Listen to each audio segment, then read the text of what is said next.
Қазақ қоғамын әбігерге салған жат ағымдар әрекетінің терістігін көптеген хадиспен дәлелдеуге болады. Айталық пайғамбарымыз саллаллаху алейхи уассалам өзінің бір хадисінде мұсылмандардың Алланың жібіне, яғни дініне жабысып бөлінбеу керек екені жайында айтады. Алла сендердің үш нәрсені жасауларыңды ұнатады. Олар біріншіден Аллаға ғана ғибадат ету, оған басқаны серік қоспау. Екіншіден, түп-түгел Алланың жібіне жабысып бөлінбеу. Үшіншіден, сендерге басшы болғандарға мойын сұну дейді хадисте. Ал теріс діни ағымдардың түпкі ниеті біреу-ақ. Ол қарапайым адамдарды өз мақсат мүддесіне пайдалану. Сол арқылы материалдық игілікке кенеліп, билікке қол жеткізу.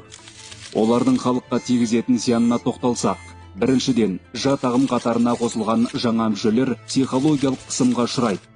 Бізден басқа мұсылманның барлығы адасқан, кәпір деген сияқты әпсананы құлағына құяды. Ғасырлар бойы аталарымыз ұстанып келген дәстүрлі ислам қате. Аталарымыз теріс жолда болған. Олар Құдайға серік қосып күпірлікте болды. Қазақтардың ұстанып жүрген діні бидғатқа тола. Оларды тазалау керек деп, теріс пікірлерді санасына сіңіреді. Екіншіден, жат ағымға кірген адамдар қоршаған ортасынан іргесін аулақ салып, өз бетінше бөлектене бастайды. Тіпті отбасынан алшақтаған адам уақыт өте келе жаңа ұстазының айтқандарының анық қанығына ой жүгірту, оны шынайы өмірмен салыстыру мүмкіндігінен айырылады.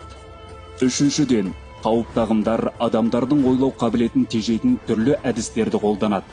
Психологиялық тәуелділікке ұрынған адам өзінің бұрынғы отбасынан алған қадір қасиетін, тәлім тәрбиесін тәрк етіп, сол ағымға ұнамды бейнені қабылдайды. Мұның соңы бөлінуден басқа еш нәрсеге алып бармасы анық.